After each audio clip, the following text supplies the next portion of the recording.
a, el martes preparamos unas herramientas para el modelado, debido a que hoy no pude preparárselas, repito, por un inconveniente de índole familiar, con un hermano de mi esposa. Entonces, básicamente, puesto de trabajo para microfusión, y aquí tenemos, no sé si se ve completo. Yo la veo profe.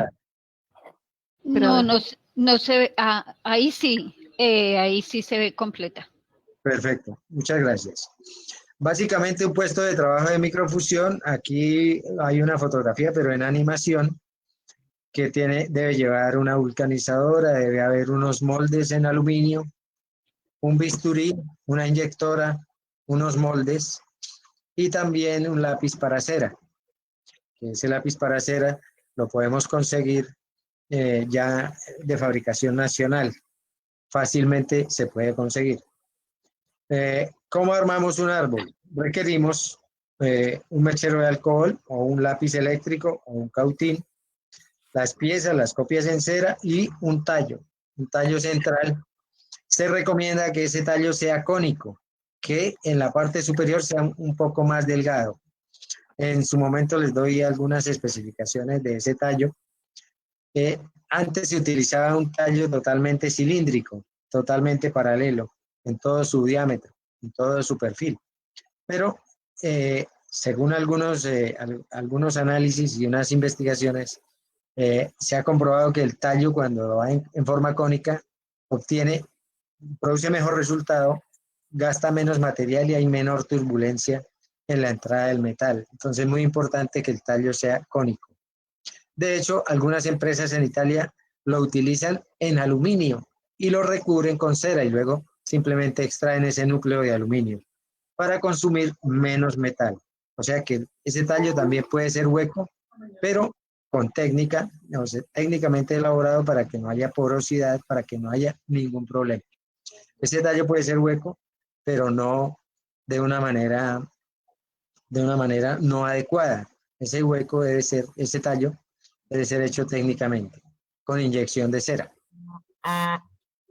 El revestimiento, básicamente, bueno, aquí hay un equipo industrial, pero lo podemos hacer con una batidora manual, con una batidora casera, si no tenemos el equipo industrial. Lo podemos hacer fácilmente con una batidora para tortas, con una batidora de postres. ¿De acuerdo? Necesitamos una balanza para el yeso y un recipiente plástico flexible. Debe ser flexible ese recipiente donde hacemos la mezcla del revestimiento. En ningún momento ese recipiente debe ser rígido porque puede acumular residuos en el fondo que nos alteren la mezcla del yeso.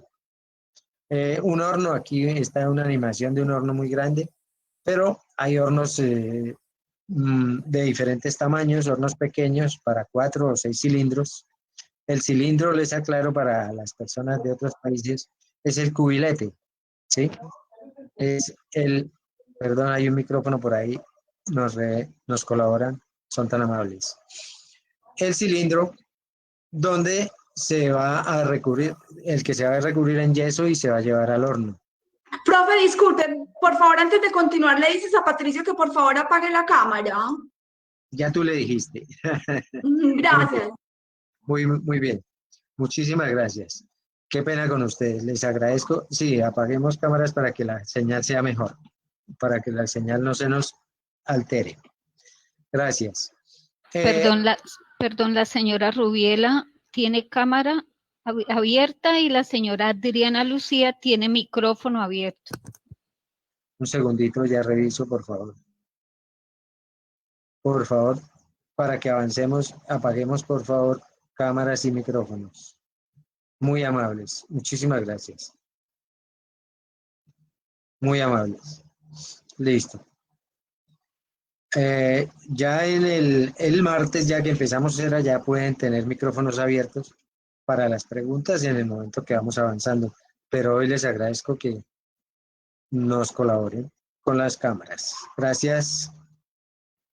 Aquí hay unos tipos de equipos, ya sea por vacuum, por vacío, o ya sea por centrífuga. La centrífuga se utilizó durante mucho tiempo pero aún en algunos talleres se sigue utilizando, da muy buen resultado en el momento del vaciado, en el momento de la colada del metal.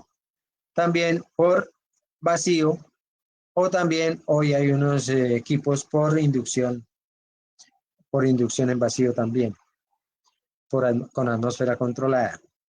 Importante la seguridad industrial, siempre en el SENA tenemos en cuenta esa parte, muy importante la seguridad industrial en el taller. Y vamos a ver el armado del árbol.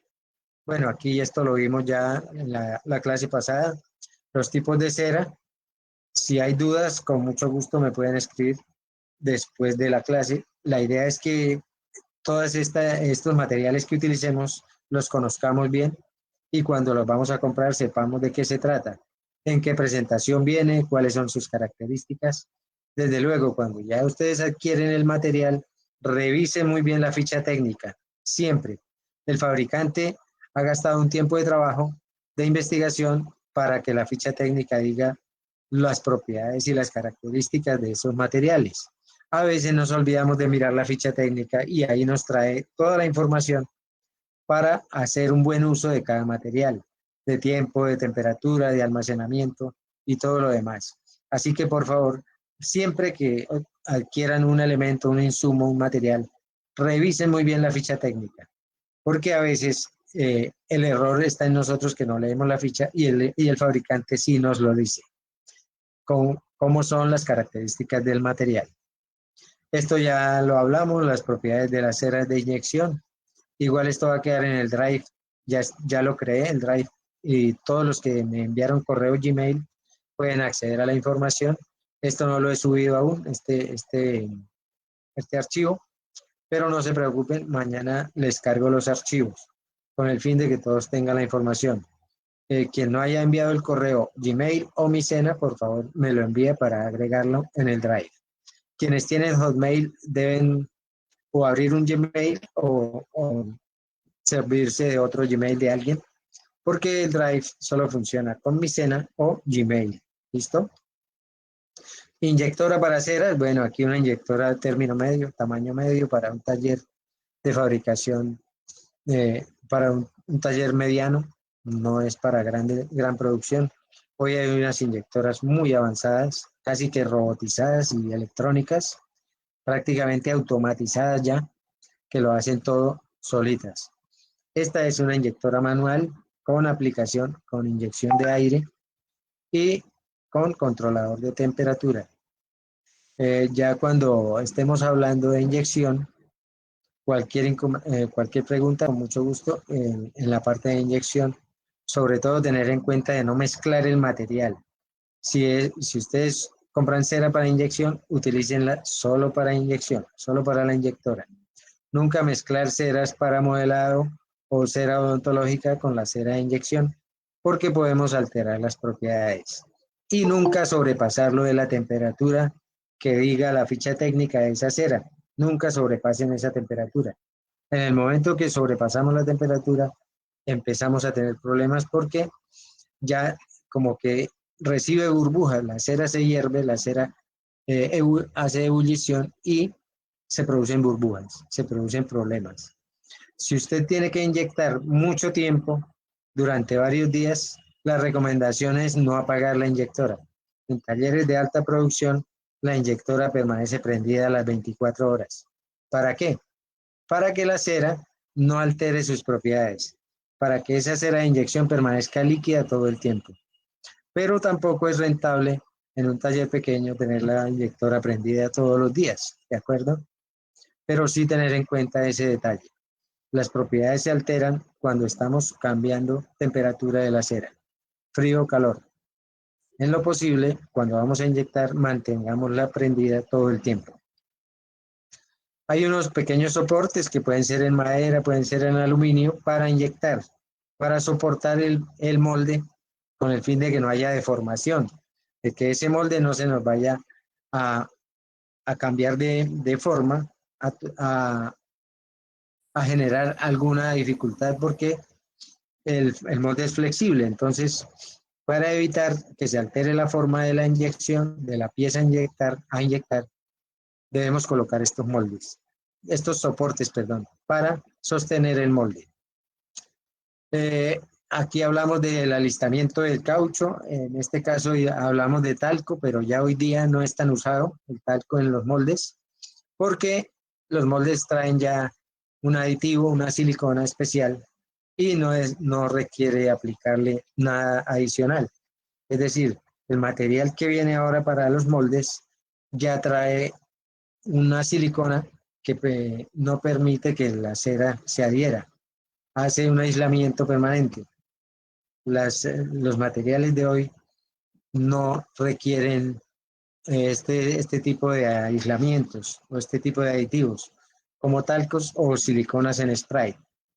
Sin embargo, si ustedes van a utilizar un molde antiguo, un molde que ya tiene tiempo sin usar, sí es necesario colocarle silicona en spray o talco para evitar que la cera, si el molde tiene mucho tiempo de estar inactivo, de estar sin uso, la cera puede quedarse adherida a él. Entonces, en ese caso sí utilizamos o talcos o cualquier tipo de aislante. Más que todo silicona en spray. Acá está lo que les estaba hablando. Cuando un molde no está en actividad, cuando un molde está almacenado mucho tiempo, hay que humedecerlo, hay que lubricarlo. ¿Listo?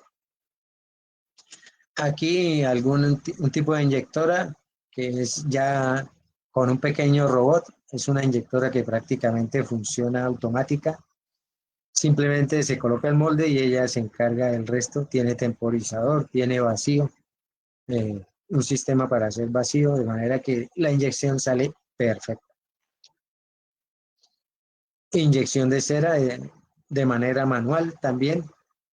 Entonces, importante el tiempo que se le dé al llenado. Es muy importante.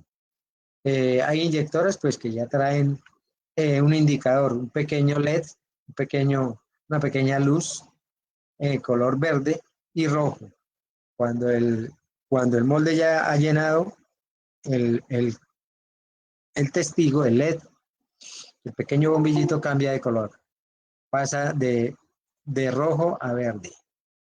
Pero si la inyectora no lo trae, si es manual, lo que debemos hacer es contar más o menos de 6 a 10. Hay que hacer un conteo, depende del tamaño de la pieza. Ese es un truquito que utilizamos. Cuando estamos inyectando, si la inyectora no tiene el indicador de llenado, lo que debemos hacer es contar. Cuando la pieza es pequeña, más o menos hasta 6. Cuando la pieza es grande, un anillo de gran tamaño, o un dije, una placa, contamos hasta 10 en la inyección. Eso ya es de cada molde. Se va adquiriendo como la experiencia de acuerdo con el tamaño de la pieza en cada molde, para evitar darle mayor tiempo de llenado o que no llene completamente. Pero eso, en el momento que ustedes están inyectando, van adquiriendo esa experiencia. Método centrífugo para inyectar cera ya no es tan utilizado de forma centrífuga. Ya hoy todo se hace por inyección prácticamente, por inyectora con presión. Cuando se inyecta la cera en el molde, importante hacer una buena extracción, conocer el molde primero, analizarlo. ¿Cómo es ese molde? ¿Cómo tiene un núcleo?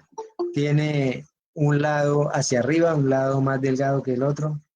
Importante cuando no conocemos el molde, verificarlo antes, verificarlo muy bien. Mirar la manera más adecuada para extraer la copia. Normalmente la parte más ancha del molde va hacia abajo, la parte más delgada hacia arriba, para al abrir no dañar la copia. Entonces, habría que hacer unos cortes especiales para una extracción perfecta, con el fin de que no se altere o no se rompa la copia en el momento de su extracción. Es muy importante analizar bien el molde antes de inyectar. ¿Por dónde lo voy a abrir? ¿Hasta dónde puedo colocarle fuerza, hacerle presión? ¿Y en qué momento requiere extraerle un núcleo?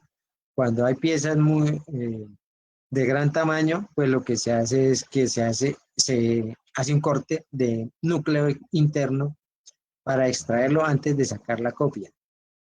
Ya eso sería otro capítulo que hablaríamos de corte de moldes, muy importante también. Podemos hacer una pieza excelente, un prototipo muy bien logrado, excelente acabado, pero podemos dañarlo en el molde. Cuando el corte no ha quedado perfecto, cuando el corte no es el adecuado, o cuando la extracción, cuando no analizamos por dónde hacer la extracción de esa copia. Entonces, para que por favor lo tengamos en cuenta, cuando vamos a hacer moldes, siempre verificar por dónde voy a abrir el molde, cuál es la parte superior, cuál es la parte inferior y qué requiero para no dañar la copia. Revisión, lo que vimos en la vez anterior, importante la experiencia que ustedes vayan adquiriendo en el color, en el manejo del color, teniendo en cuenta la transparencia, ¿sí? Para no estar todo el tiempo midiendo, todo el tiempo con el calibrador, podemos adquirir como esa habilidad de mirar el espesor de la cera a través de la luz, ¿sí? Claro, dependiendo del color del tipo de cera que estén usando, ¿sí? Por favor, ténganlo en cuenta. Esa transparencia nos indica un espesor. Entre más clara la veamos, más delgada estará, más delgada será la pared. Entonces, esta que se ve ahí a la luz, más o menos es un calibre de 1 milímetro, un espesor de 1 milímetro. Cuando estemos tallando en las clases próximas, cuando estemos haciendo la talla, ahí van a ver ustedes el ejemplo, le colocamos la luz del celular a través de la cera y ustedes van a ver cuál es el color para un espesor de 1 milímetro. ¿Listo? Para que en la medida en que van tallando van adquiriendo esa práctica. Porque hay espacios, hay zonas de la pieza, hay detalles donde el calibrador no puede entrar en todos los lugares, donde el DICIEN, el calibrador de espesores, no puede medirlo todo, todas las partes. Entonces se requiere adquirir la habilidad de mirar la cera a través de la luz para conocer el espesor. Rápidamente miremos el armado del árbol. Aquí necesitamos una base de caucho, un lápiz eléctrico que puede ser el convencional de cable o también vienen unos lápices inalámbricos, recargables. Y un mechero de alcohol sencillo si necesitamos hacer algunas soldaduras y en el momento no contamos con el lápiz eléctrico. ¿De acuerdo? Montaje del árbol. Aquí viene un árbol que tiene piedras. También es importante tener en cuenta cuándo y cómo colocamos piedras en la cera. No siempre y no todas las piedras y no todas las piezas lo soportan. Cuando vemos que queda expuesto aristas de la piedra, es preferible no arriesgarla. Solo cuando queda completamente protegida por el metal, sí se recomienda colocarlas en la cera, pero específicamente para zircón, para piedra sintética, no para gemas naturales, ¿de acuerdo? Aquí un ejemplo de un anillo con piedras montadas en la cera, un bebedero central de forma cónica. La foto no nos ayuda mucho, pero hagan un acto de fe que es un bebedero cónico. El armado del árbol, cómo se debe armar, las piezas pequeñas arriba, las grandes en la parte inferior, no mezclar diferentes tipos de cera y en lo posible tampoco mezclar piezas muy grandes dentro de piezas pequeñas. Es decir, tratar de colocar piezas de su mismo tamaño dependiendo del árbol. Es preferible hacer un árbol nuevo para evitar que haya alteraciones. ¿Qué pasa si colocamos en el árbol que está en la fotografía de arriba, de la parte superior, si colocamos un anillo o una pieza muy grande en medio de estas piezas? Se va a generar turbulencias en el momento que vamos a hacer la fundición y podemos dañar algunas piezas. Entonces, en lo posible, no mezclar piezas grandes con piezas pequeñas, ni mezclar diferentes tipos de cera en el armado del árbol, para evitar accidentes, para evitar pérdidas de material y también para evitar que no nos llene completamente. Puede suceder. Tengan en cuenta el peso. Aquí no lo veo, pero tengan en cuenta lo que está en las siguientes diapositivas. Muy importante tener en cuenta el peso en el momento de armar árbol. Siempre armamos el árbol e inmediatamente pesamos el árbol. Para hacer la conversión, si es para plata, multiplicar por 11, el peso del árbol por 11. Si es para oro, 750, multiplicar por 15. El peso de la cera, multiplicado por 15. Para oro, ley 750. Vamos a ver ahora otras diapositivas para la parte de armado, para la elaboración del molde. Mientras coloco la presentación, si hay preguntas, mientras cambio la presentación, si hay preguntas de la parte de armado del árbol, con mucho gusto. Yo quiero hacer una pregunta, profe. Adelante.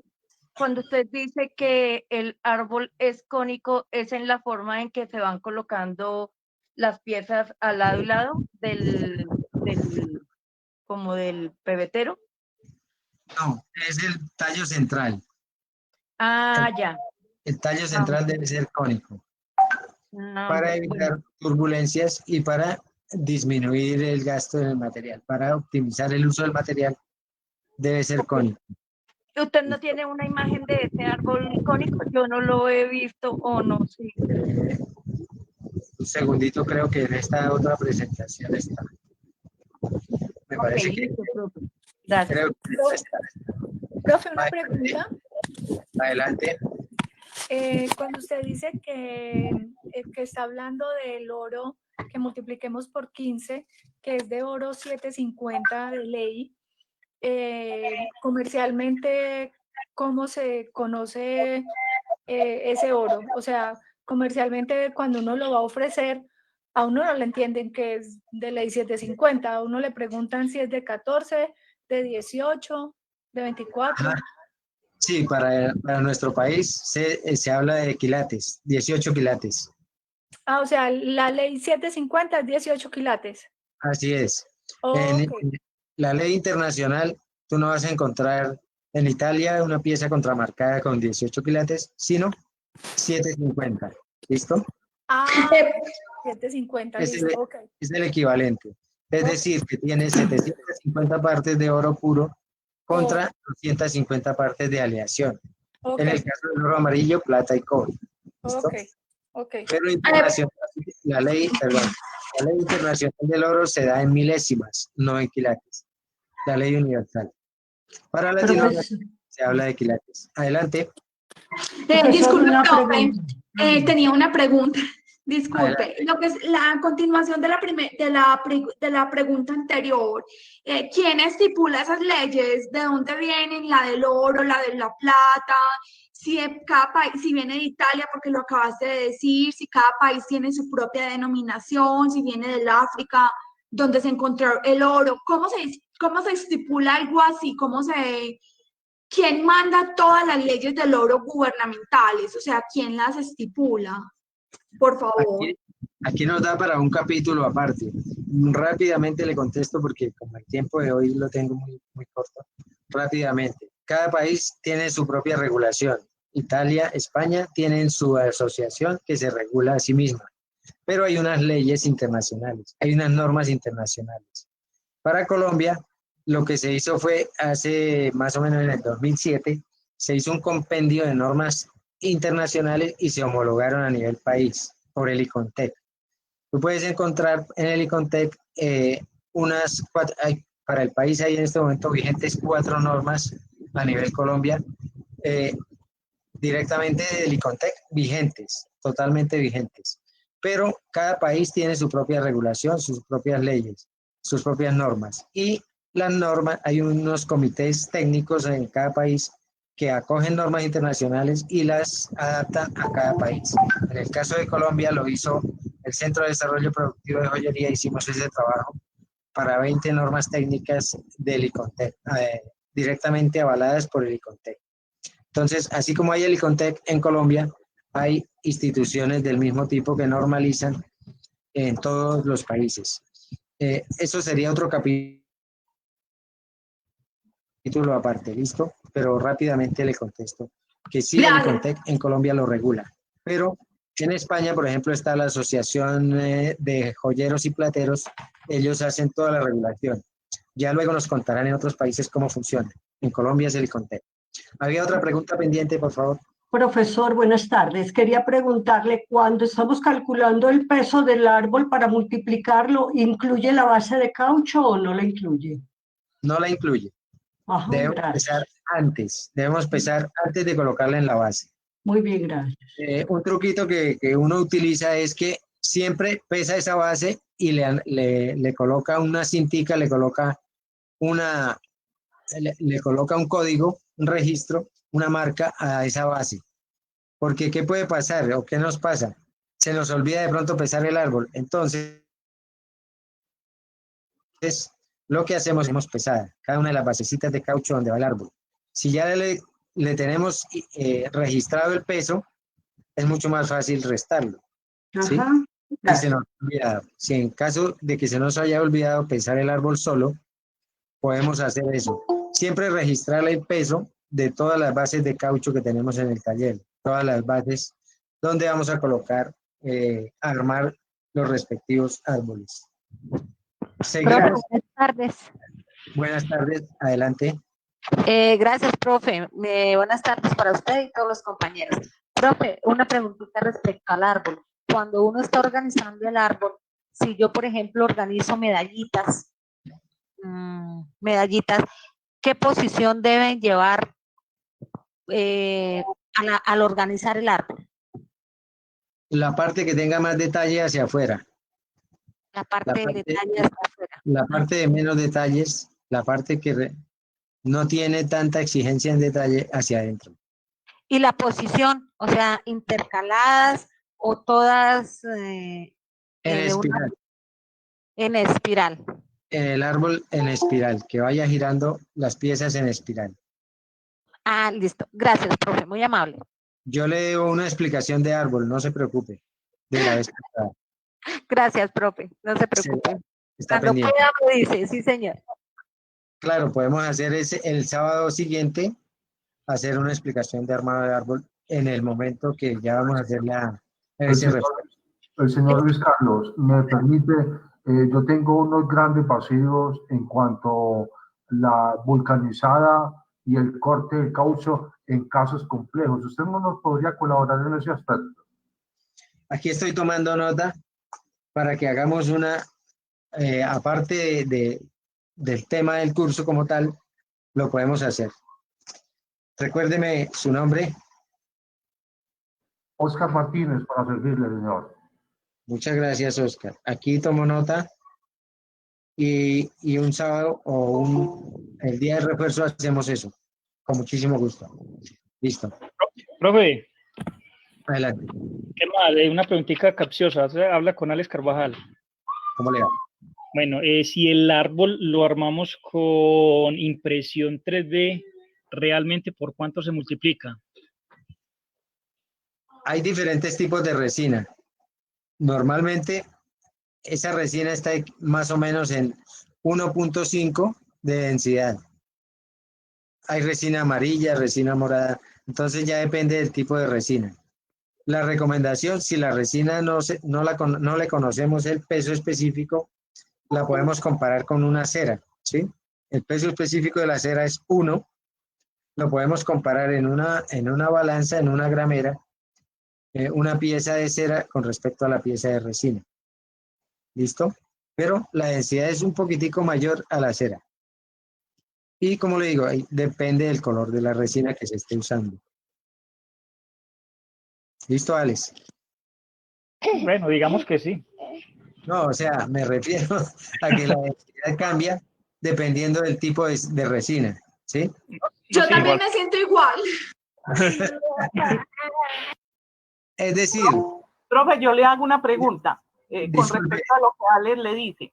Adelante. Entonces, por ejemplo, la densidad de la cera usted nos dice que es 1 y que la de la cera de impresión 3D puede ser de 1.5. Si tenemos Sí. eso en cuenta, entonces, ¿por cuánto multiplicaríamos para poder hacerlo en oro? Ah, ya, claro. Si en plata es por 10, perdón, por 11, porque la densidad es 1, al aumentar la densidad de la cera ya no sería 1, sino sería 1.5. Entonces tendremos que hacer una regla de 3 con respecto a la resina. Ya no sería exactamente por 1, sino por 1.5, una regla de 3 y la despejamos. Déjeme y averiguo la resina amarilla y la resina morada, qué peso específico tienen. Pero lo podemos calcular fácilmente con una balanza analítica. Sin embargo, el fabricante nos indica, el fabricante debe indicarnos qué peso específico tiene. ¿Diga? Y también tenga en cuenta la resina verde, que por lo general es la que yo más he visto. Ah, de acuerdo. Pero otra cosa, la resina última que se está usando es casteable, es decir, que tiene un 70% de cera. Es decir, no altera mucho la diferencia, no altera mucho el resultado. La última resina que se está usando tiene más o menos el 70% de cera. Es muy parecida a la cera de talla, pero tendremos que buscar el dato con el fabricante, exactamente qué densidad tiene. Pero sí, me acabo de acordar que la última resina que se está usando, se puede utilizar, ya tiene un alto contenido de cera, es decir, está muy parecido el peso con respecto a la cera. Gracias. Aquí vamos a elaborar un molde. Ah, ¿alguien quedó pendiente? Sí, profe, una consultita, le habla Silvia. Adelante. ¿Cuál es el espesor mínimo que tiene que tener una pieza en detalles o en contornos para que nos salga bien cuando utilizamos molde? Porque vi algunas piezas que si son muy delgaditas no salen bien. De acuerdo. Con impresora 3D ya están haciendo piezas hasta de 0.30, me parece un riesgo alto, ¿sí? Muy delgadas. Con No, impresora. de manera normal, no en impresora 3D. Normal, en una pieza a mano, se puede manejar hasta 0.70 para no correr Muchas riesgo. gracias. Silvia, ese sería como el mínimo. Pero si no requieres llegar a ese mínimo, ¿qué recomiendo? Que manejemos entre 0.80 y 0.90 y luego, si requerimos bajar peso, más bien se lo hacemos en el metal. Es decir, no arriesgar a que la pieza no nos salga, no nos llene. Entonces es preferible dejarlo un poco más grueso en la cera, por decir 0.90, 0.80 mínimo, y luego hacer una reducción o un desbaste en la pieza. ¿De acuerdo, Silvia? Sí, profe, muchas gracias. Perfecto. Muchos saludos por allá. Gracias. Básicamente en la elaboración de un molde, pues sí, lo que hablábamos ahora, se debe preparar muy bien el prototipo y se debe hacer un buen acabado, excelente acabado de ese prototipo. Cualquier inconveniente, cualquier defecto que quede en el prototipo nos va a salir en el molde. Así que los errores del primer modelo se deben evitar. Debe darse un buen acabado para que haya un excelente molde. Porque aquí, cuando hacemos piezas en serie, pues es muy importante tener en cuenta que el molde nos va a durar, un molde de estos puede soportar 1000 copias, 1000 veces, ¿sí? Entonces es importante que el trabajo quede muy bien. Lo que hacen muchos talleres es guardar este prototipo, ¿no? Le hacen su molde, pero lo conservan, para que si se daña el molde, podamos volverlo a hacer. Hoy, pues en la impresora 3D, lo que se hace es guardar los archivos. Ya no se guarda el molde o el prototipo, perdón, como tal. Este tipo de caucho ya no se usa, era un caucho muy complicado. Era el antiguo que no era siliconado. Era bastante complicado de manejar. Hoy ya es mucho más fácil como este que es siliconado, mucho más blando, más flexible y más práctico en el momento de hacer el molde. Importante tener en cuenta cómo se va a armar el molde y si la pieza no es con tantas entradas con tanto detalle, si la pieza es relativamente plana, se puede hacer con separador, con un talco o un polvillo muy fino que se llama mica. Al hacer la separación de las dos partes, no requerimos hacer unos cortes tan complejos. Entonces ya es cuestión de revisar o de tener en cuenta cómo es la pieza, qué complejidad tiene para hacer o no la separación con talco o mica. Y también se puede manejar con partes internas, como en este caso, extracción de núcleo. Profesor, disculpe, ¿se ha utilizado silicona líquida? Sí, señor. Un segundito. Sí, señor, ya le contesto. Un segundito, que hay un micrófono. Tiene mucho retorno. Ya. Listo. Silicona líquida me preguntaba, para extraer, para colocar en los moldes. Cauchos. Para extraer la pieza, la copia. Ah, perdón, el molde en frío. Ya, aquí les voy a mostrar un ejemplo. Claro, ese tipo de moldes en frío, cuando se pueden hacer cuando no queremos vulcanizar o cuando vamos a hacer una copia de un modelo que no soporte temperatura, que no soporte vulcanizado. Básicamente, esa silicona o ese molde, creo que por aquí está, básicamente no soporta tantas copias, soporta más o menos 100, pero sí es muy bueno, copia muy bien, y como es transparente, pues es mucho más práctico en el momento de hacer los cortes. Lo que sí hay que tener en cuenta es que no queden burbujas y que el material esté en buen estado, la resina como tal, que no haya sido alterada y que esté en buen estado. Hoy se consigue, venden una resina de mezclar los dos componentes y ya no requiere un equipo sofisticado para extraer burbujas. Ya viene una resina que es mucho más sencilla. Simplemente se mezclan los dos componentes, se hace una mezcla muy homogénea para hacer ese molde en frío y se hace el vaciado en un marquito de aluminio con unos laterales en vidrio, básicamente. Sí se consigue y es muy práctico, pero no soporta muchas copias, aproximadamente 100. El molde flexible, bueno, aquí cantidad de moldes del sistema antiguo y esos moldes pues requieren ser reactivados con un lubricante. Este tipo de molde, como el que está en la fotografía del centro, el caucho que es color rojo, este molde se puede hacer con separador, por ejemplo, no necesariamente por corte. Hay diferentes tipos de corte dependiendo de la pieza.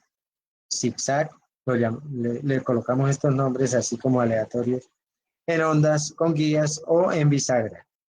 Son diferentes tipos de moldes. Aquí lo que les hablaba hace un rato de los núcleos, miren, cómo dejarle un núcleo para poder extraer la pieza más fácilmente sin que se rompa o se deforme.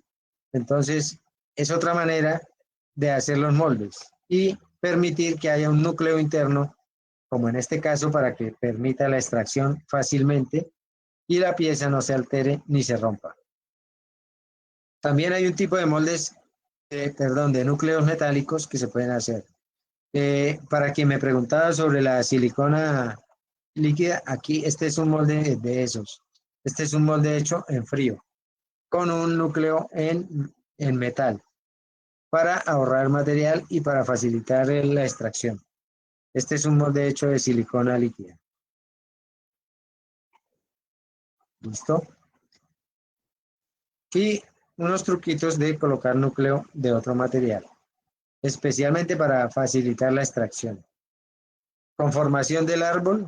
Aquí vemos una pieza que lleva las piedras en la cera. Lo que les hablaba en las diapositivas anteriores, pesar siempre el árbol y colocarle a la base de caucho un número, un código, para saber qué peso puede tener, qué peso tiene y siempre descontarlo. Pesamos el árbol solamente y multiplicamos por la cantidad de material, por el peso específico. Importante cuando estemos armando el árbol que no haya grumo, perdón, que no haya huecos, que no haya espacios vacíos. Es preferible que haya exceso, como lo ven acá, y no que haya defecto, que le falte cera. ¿Por qué? Porque en el momento que haya una obstrucción, que haya un hueco acá, lo que hace es que el metal se va a quedar ahí atrapado y va a generar como una pequeña turbulencia, va a generar poros, va a generar problemas en la fundición. Entonces es preferible que haya exceso de cera y no defecto. Este es un árbol que no se debe armar así, el árbol que vende de piezas de argollitas rosadas, porque aquí hay un desperdicio muy grande de material, de revestimiento. Desde luego, se trata de armarlos en espiral, pero un poco más juntos, más seguidos. Quien me preguntaba por el tallo, aquí está la fotografía. Quien me preguntaba por el bebedero cónico, acá está. Claro. Listo, profe. Sí, señor. Ya la veo, Sí. gracias. Esta foto es tomada en un simulador. En un simulador donde hicieron unas pruebas para lograr el mínimo espesor de este tallo, el bebedero que conecta a la pieza. Es decir, estos bebederos, estos tallos, no sé cómo se llaman en Bolivia, Silvia, los bebederos, el sistema de alimentación en el árbol, o cómo se llama en Chile, Patricio, para que nos cuente. En Colombia lo llamamos bebedero central y bebederos auxiliares, ¿sí? Los de la pieza. Básicamente, en oro se logran hasta espesores de 3 milímetros en oro. En plata requerimos por lo menos 4, perdón. En oro 2 milímetros y en plata 3 milímetros. Es como el mínimo que podemos llegar. Pero eso se hizo con unos simuladores para analizar cuál sería el mínimo espesor para que la pieza salga perfecta. Dependiendo también del tipo de equipo que se utilice. No es lo mismo en una centrífuga que en un vacuum o una una fundidora por inducción. No es lo mismo. Entonces, estos son como unas pruebas para analizar cuál sería el espesor mínimo de un tallo para evitar que la pieza no salga, pero para optimizar el uso del material. Hasta aquí el armado del árbol, básicamente. Entonces nos queda pendiente, aquí la elaboración del molde. Nos queda pendiente cómo hacer el revestimiento. Se los proyecto el próximo martes. Es otra presentación muy corta, pero la idea es que lo podamos ver y alimentar y aclarar dudas. Entonces, hasta aquí la explicación o lo que les quería compartir por hoy en diapositivas. Tenemos unos minutos para preguntas. Adelante. Señor. Profe, buenas. Yo tengo una pregunta sobre el modelado en serio. Como iba a hablar Oscar, pero primero las damas. Adelante. Gracias. Tengo una pregunta. Lo que pasa es que llevo muy poquito tiempo en el taller, ¿cierto? En el taller de producción. Entonces, me es muy difícil identificar exactamente, no hemos llegado a esa etapa, la hemos hecho visual, la hemos hecho en práctica, pero es un poquito confuso detectar exactamente realmente en qué etapa de producción está el modelado. O sea, ya hemos hecho argollas, ya hemos hecho... es como, sin la práctica es como un poquito confuso, como que o nos falta más práctica o las próximas talleres van a ser con más visualización. Entonces quería saber eso, ¿cómo vamos a hacer? No te preocupes, yo coloco la cámara de otra manera y voy haciendo el modelado y ustedes lo van también trabajando. Yo voy haciendo la pieza, voy dando la explicación, ustedes lo van viendo, ya la próxima semana ya no me ven solamente el astillero y la pieza que estemos trabajando. El modelado es la etapa inicial de la microfusión, ¿sí? Y este curso no tiene prerequisito, este curso inicia de cero. Entonces, quien inicia de cero, no se preocupe. Vamos a iniciar con ejercicios sencillos de limado, pero vamos avanzando. Y como tenemos 3 semanas, prácticamente 2 semanas y media, alcanzamos a avanzar bastante en hacer varias piezas. Pero, para responderte, vamos trabajando la pieza simultáneamente, pero hay unas horas de trabajo autónomo. Es decir, ustedes terminan la pieza. Yo hago como la explicación del comienzo, la explicación inicial de la técnica, de cómo se hace la pieza, y ustedes le dan el acabado después. Ya no en encuentro sincrónico, sino por cuenta propia en su espacio de trabajo. ¿De acuerdo? No sé si quedó clara la respuesta. Sí, muchas gracias, profe. Hay que poner un poquito más de atención al tema en cuanto a producción, que es donde debemos hacerlo, pero está claro, gracias. Ah, claro. Después de que tú haces las piezas, los prototipos, ya es llevarlo a un árbol, armar un árbol. Claro, desde la parte remota es complicado, ¿cierto? Hacer todo el proceso, armar el árbol, hacer el revestimiento, y requeriríamos estar prácticamente en el taller haciendo unos videos, ¿cierto? Pero hasta donde podamos, en la parte de modelado, llegamos con este curso. Luego seguimos con en la parte del revestimiento. Pero sí, en la explicación vamos a armar árbol con las piezas que ustedes hagan. ¿Listo? Gracias, profe. Preguntan dónde pueden comprar los materiales. Bueno, en el grupo ya ustedes han escrito dónde pueden comprarlos, que en Naranjo, que en Bogotá, en San Roque, Medellín, herramientas e insumos, Bucaramanga o Bogotá, Naranjo, Cartagena, en fin. Ya por el grupo sus compañeras les pueden responder dónde compran la herramienta. ¿Listo? Perfecto. Profe, Adelante. buenas tardes. Yo le mandé a usted, adelante. le envié al chat privado para que se lo comparta a los compañeros el nombre y el instrumentado, cómo lo pueden conseguir en los depósitos dentales. Para que lleven nombre específico. No solamente los PKT, la segunda imagen que usted mandó en el chat, envió una espátula de cera, la segunda una cucharilla y la tercera es un tallador o FP3, que también le podemos decir así. Entonces, esos nombres exactos los pueden pedir en el depósito dental, porque si dicen los de la primera imagen son PKT y los PKT vienen un estuche. A eso tienen que mandarles la imagen esa para que solo le vendan esos 3, porque si no, le venden todo el estuche que trae 6 o 7 piezas de PKT.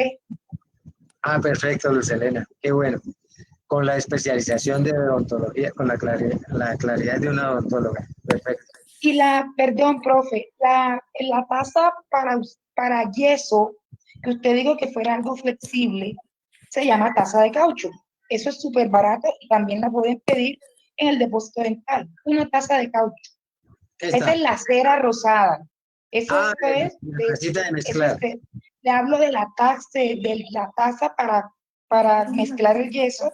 Es una taza de caucho y la espátula es una espátula para yeso.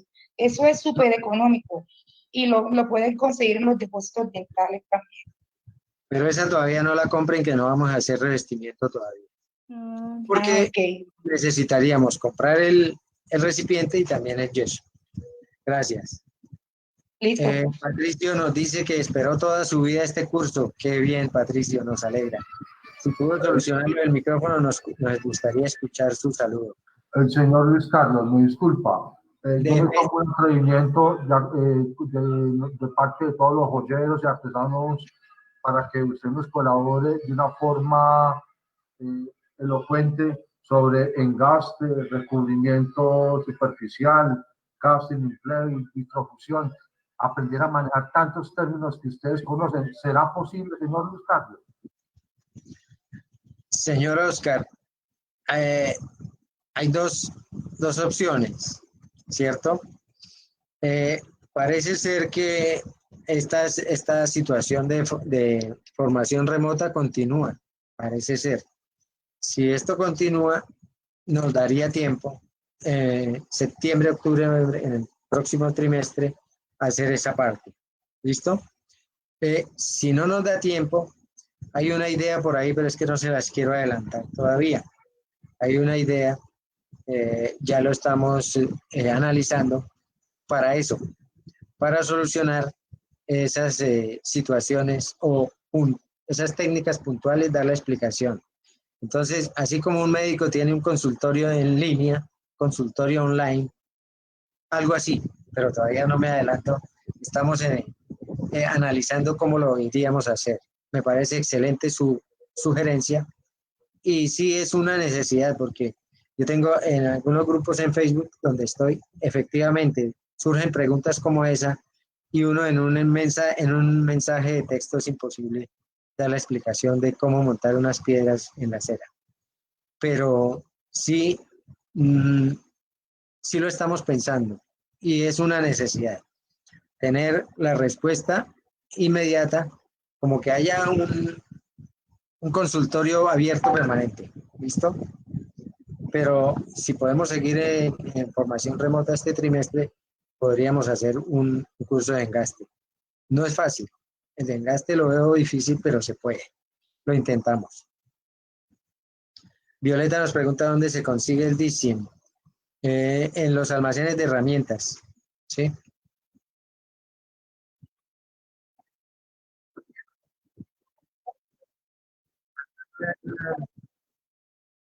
Ah, qué bueno, vea. Oscar, ahí está la respuesta. En los talleres.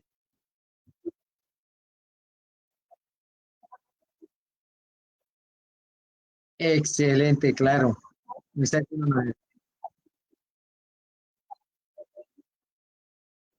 Maravilloso. Entonces ya empezamos con esa parte. Perdón, ¿y debemos inscribirnos? Ok, muchas gracias. Excelente.